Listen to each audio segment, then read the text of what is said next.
My name is Mark Peterson, and like my brother and sister, I am proud to be the son of Eugene Hilding Peterson, who came into the world in 1923 in Chicago, Illinois. His parents, Hilding and Signe, were immigrants from Sweden who came to the U.S. as teenagers early in life. Later in life, Dad enjoyed referring to himself as the Big Swede.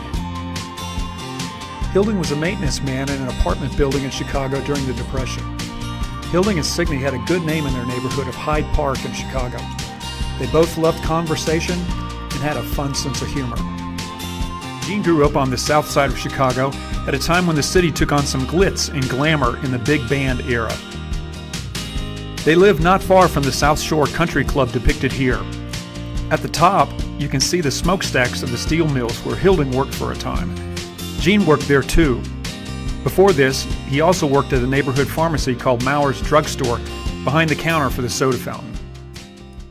In December 1941, Gene was a few months from graduating in the first class from South Shore High School.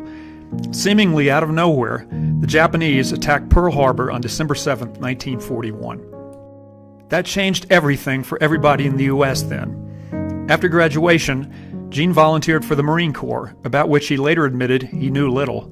He volunteered with friends named Bosco, Danny, and Joe, along with one named Moon. Before Dad's graduation, the Imperial Japanese Army Air Force bombed Darwin, Australia in February 1942. The Japanese controlled more than half the Pacific.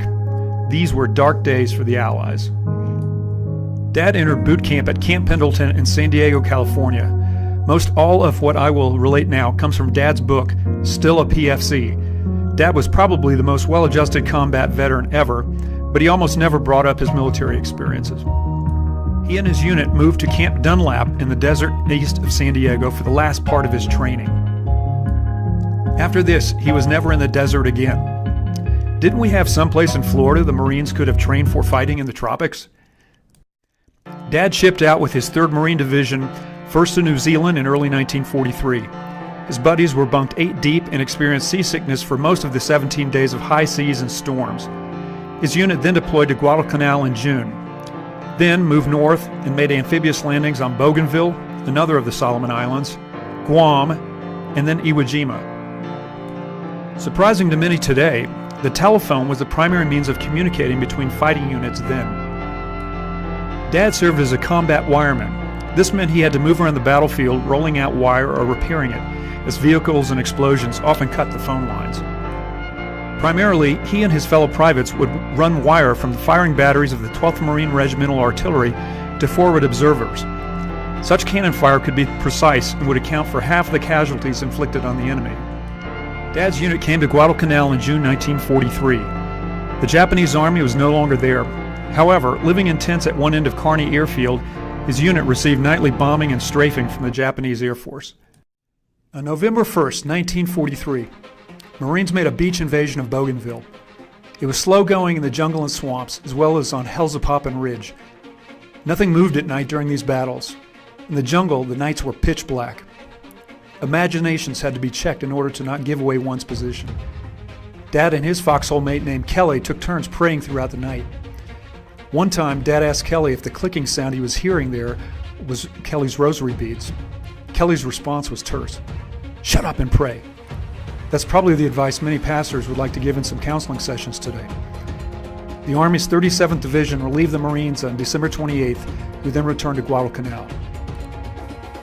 On July 21st, 1944, the 3rd Marine Division climbed down the cargo nets again, filled the Higgins boats, and joined the amphibious landing on Guam, which had been a U.S. territory before Japanese capture in 1941. Dad jumped off the landing craft in water he thought was 5 foot deep, but it turned out to be 2 feet deep. With a heavy radio in his pack, he injured his back. He kept going, though. Years later, in a physical, an x-ray revealed 2 of his vertebrae were fused. His only explanation was that it happened on the Asan invasion beach at Guam. The Battle of Guam lasted 20 days. Dad's unit repulsed the last banzai attack made by the Japanese in the war. It was gratifying for Dad to see the faces of those liberated on Guam. They had endured tyrannical oppression during the Japanese occupation.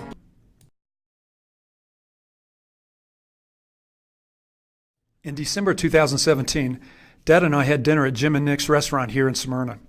Unexpectedly, the fight on Guam came up in conversation. But rather than give facts about the battle, Dad for the first time shared what such a battle was like. Guam. That was nerve-wracking from start to finish.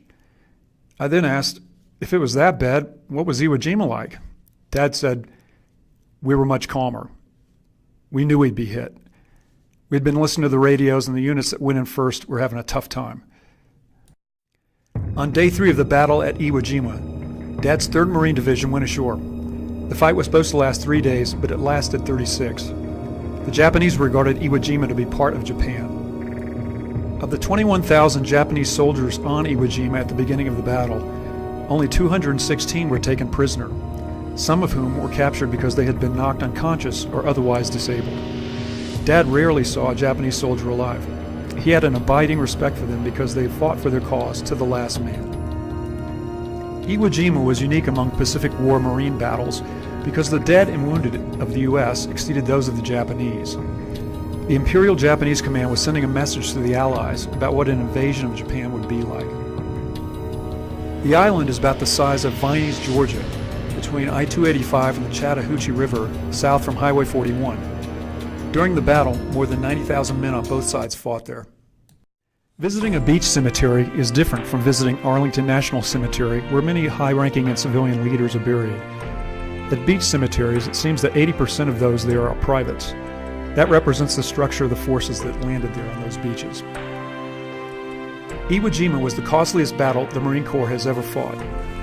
Historians have described the Battle of Iwo Jima as, quote, throwing human flesh against reinforced concrete, unquote. 26,000 casualties, including more than 6,000 dead for the U.S. It's not surprising that the second flag raising, captured on film by war correspondent Joe Rosenthal, would serve as the subject for the Marine Memorial in Washington, D.C. Dad had seen both flags raised. He said the hundreds of Navy ships offshore sounded their horns when the flags went up. All units of the 5th Amphibious Group received the Presidential Unit Citation a year later. This is like an MVP award in sports, but given to units, not individuals. Because this citation was made a year after Dad left the Marine Corps, I'm not sure he knew about it. It is not mentioned in his book, but is quite an accolade, and one for the entire team there. It warms my heart to see that the Marine Corps Chevron newspaper, published in 1946, includes the PFC stripe in its masthead. Dad left the Marine Corps in 1945 and decided to use the GI Bill and enter a probationary program at Drake University for returning GIs who needed to prove themselves in college. Dad set about proving himself and transferred after a year to the University of Michigan. 50 years later, he found out a Sigma Chi fraternity brother, Dad's Hadler, had also been in the Marine Corps during the war, and both were surprised. The guys had just never talked about the war. It was over and done with. To me, the biggest comeback in the history of the University of Michigan was not on a sports field. It occurred in Dad's classrooms. He had left South Shore High School at the bottom of his class. He would graduate from the University of Michigan with some help from his fraternity brother Al Wall in economics. He said his high school teachers would not have believed it if told. After graduation, Dad took a job as a salesman for Bauer & Black and was assigned the territory of Kentucky. He sold surgical bandages and supplies. Dad always enjoyed bantering with frontline service persons because he had been one for years. At Jersey Mike's in Smyrna, he would surprise everyone by singling out the most diligent worker behind the counter and saying something like, "I see they're letting you work the front now." The surprised worker, a guy about 20, probably the manager, would reply, "I always work the front." Dad's reply was, "That's just so they can keep an eye on you." Much murmuring and laughing would ensue on both sides of the counter. Alone with Dad later, Tim and I asked Dad, "Do you know those guys?" He said simply, "No." One day, Dad visited General Electric's plant in Louisville, Kentucky. That is where Margaret Bowman worked as a nurse at the clinic there.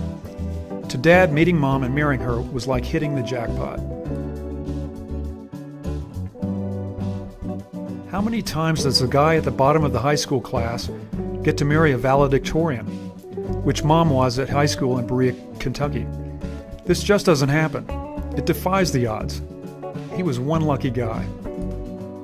Most of Dad's working years were spent working as a manager in the American Cancer Society. He befriended the ACS's guy from Hollywood, Bill Gargan, who smoked for years until he had to have a laryngectomy.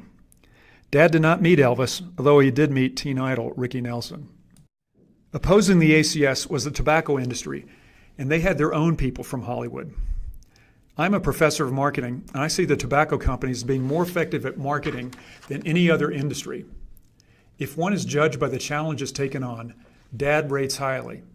First the Japanese Imperial Army, and then the U.S. tobacco industry.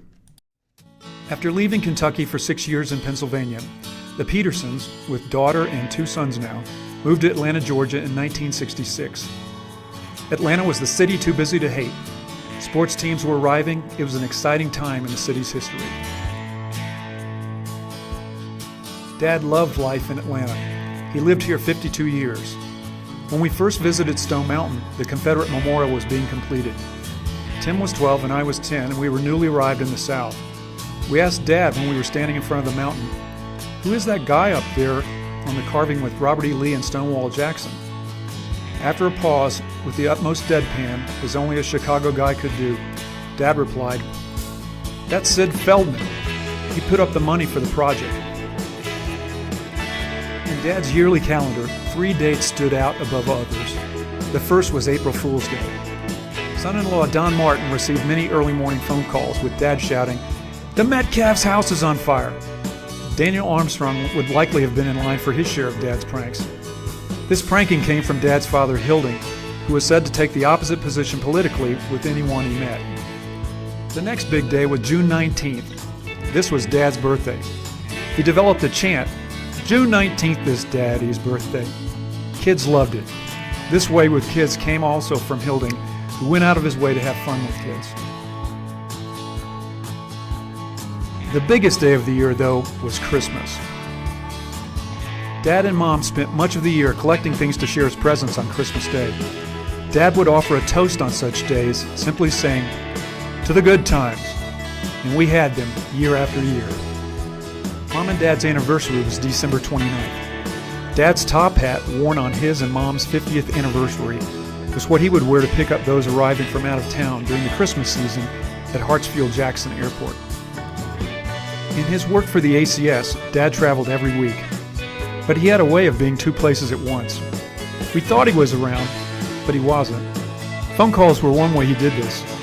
They were expensive back in those days. He regularly stayed at New York City's exclusive Waldorf Astoria Hotel because the hotel leadership favored the ACS and gave them very low rates. But back in Atlanta, he became an avid garage sale goer. If you have had a garage sale, he has probably been to your house. The high point for his garage sailing came when he took his next-door neighbor's carport home with him. It took 6 guys to move it from the Metcalf's place, 2 of them Japanese businessmen studying at Georgia Tech. Like his dad, my dad loved working in his rose and flower beds. Our azaleas at 2965 Nancy Creek Road looked like Augusta Nationals some years, and of course, the grandkids loved the tractor rides. Dad was able to be 2 places at once during our teen years because he would take the time to get to know our friends. He would go to Friday practices for the sports teams, and he paid attention. He knew everyone's nickname. As time went by and we went off to college, he would keep up with our friends by asking us about them. Dad would also unexpectedly say things to get a rise out of people. He's the only guy to go into the crowded restrooms at Georgia Sanford Stadium and shout out, "This is Tech Country!" As if that wasn't enough, when he went into the restrooms at Georgia Tech's Grant Field that season, he shouted out, "This is Bulldog Country!" I think he was reminding everyone that it was just a game.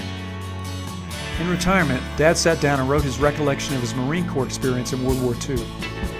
In 2000, he presented this finished work to the Nimitz Museum of the Pacific War in Fredericksburg, Texas. The curator then expressed deep gratitude for this at the ceremony because few junior enlisted men in any military have ever recorded their experiences of war. It all came back to Dad by thinking about where he spent each night. Geography and maps were the key to unlocking his memory. His Marine Corps buddies he began meeting with each year in the mid-70s were amazed. Dad was a PFC. Over the years, the question came up, "Why didn't you receive a promotion?" His response was always, "No privates in my unit ever received a promotion." The Marine Corps needed young men to do the work of privates. Dad and his fellow privates did that. We loved him for being underpaid and overlooked. He never wore the blue uniform of the Marine Corps, just the olive and khaki one. The battles he fought with his unit lasted 3 to 4 weeks, For these, he received about $50 each. That's about $1.65 a day. What this teaches us is that some of the most important work one can do might be done as a volunteer or something close to it. Moms and dad don't get paid. Students don't get paid. When thinking of Dad, I've come to understand that being a PFC in many ways represented the approach to life Dad developed. PFCs are underdogs. But really, when you think of it, Marines are underdogs. They are light infantry and can't carry much. They have to get a lot out of what they carry in. They make it go far. I think this might be one reason Dad liked garage sales. And they make frontal assaults against entrenched defenses. They were often outgunned, but they hustled. Dad and his teammates throughout life in the Marine Corps and the ACS took on formidable opponents, and they prevailed. As a college student, Dad was an underdog, but graduated from a top university. And against improbable odds, he found and married a woman who had been the top graduate in her high school class. Looking at Dad's life, to win as a PFC in life, one needs to believe in providence. Dad believed in God. To him, that's where a good life begins. And Dad understood that in God's view, we were all privates. By God's mercy, he had several second chances in the Marine Corps and in academia. He also relied on and believed in family and friends. When one takes on powerful foes, this is part of God's plan in Dad's view. This also reflects God's essential characteristic of love. So if you have the first two, then why wouldn't you be confident? Good works originate with God. Dad went about his life and his work with confidence. This confidence was reinforced in the challenges he took in life in which he won. To Dad, the engaged and hardworking wind up being luckier. His luck is more understandable with this idea in mind. He showed devotion to family members. For the big issues in one's life, he was an invaluable counselor. As a critic of Braves managers and a backseat driver in his later years, less valuable. But he visited Mom every day she was at her memory care center for 2 years. Now that is Semper Fidelis.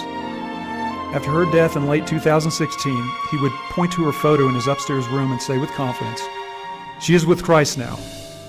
Today I say, move over, Mom.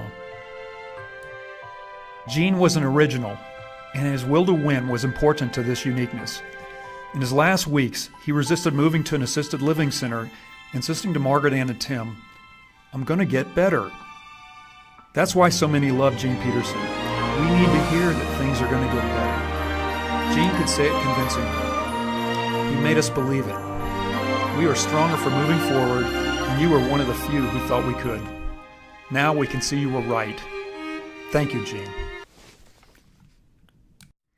Proverbs 22, verses 1 and 2 says, "A good name is to be chosen rather than great riches, and favor is better than silver or gold. The rich and the poor meet together. The Lord is the maker of them all."